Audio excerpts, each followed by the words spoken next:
Hello mga ka-LU, nag-crave nga si Master ng dugo ng dolphin at saka isaw ng ulag. Kaya naman ipagluluto natin siya. Nga ako sa part na magtutudok-tudok na tayo guys. Ayan na, nagtutudok-tudok na ako. Expert ako sa pagtutudok-tudok guys kasi dati ko naman akong nagtitinda niyan. Tapos guys, may nakita akong sili sa harapan ko.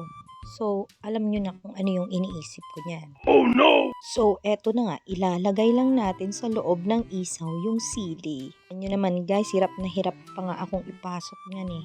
Pati nga yung sungo ko at agong ko nagsusurot-surot na. Kaya naman nangala na ako ng stick guys at saka itinudok-tudok ko lang yan. O yan, success. At eto na nga yung finished product natin guys. 5 pala yung nagawa kong may sili dyan. Let's go! Nanam Jolly! At nagsusungrod na siya ng uging para makapagtuno-tuno na kami. At sabi nga niya, mabalin ka nun, pwede na akong magtuno-tuno dyan. So, ayun nga, pumunta na ako doon para magpaypay. Ngayon ko lang nalaman na apaka-sexy ko din pala pag nakatalikod lang. Uy, pag nakatalikod lang ha. So, ayan nga mga guys, pwede na tayong magtuno-tuno. Inuna ko nga yung 5 may sili dyan. Dato yun nga rod, natunon guys. Ready na tayo for the prank. No, no, no, no. Hang. Kamu siling kalgam mo datan ti sinutang sinulsuram. Ngay.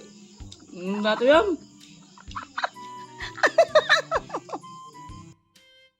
Betamax nga kunada. Yummy.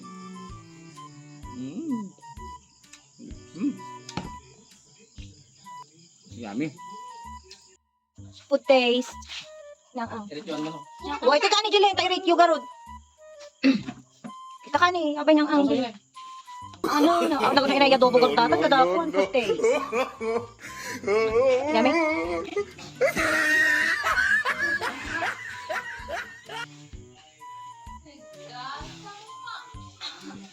Ha? Ano na riyan? Riyan! Apay!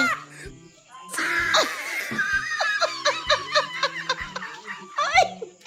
Amo mo yung saw-saw! Baka yung paminta naman. Ah! Ah! Nagkala? May mo pinangalgal niyang. Ay, maya mo! Nanaibus na pa yan! Patali mo daw sa ni Rian! Apa yawan sili na kanya yan? Ando!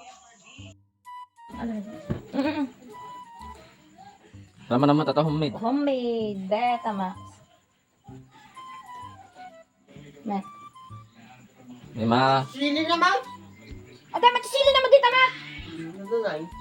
Ay, mula.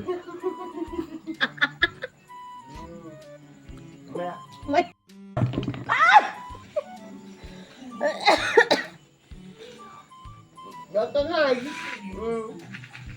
Ay naman!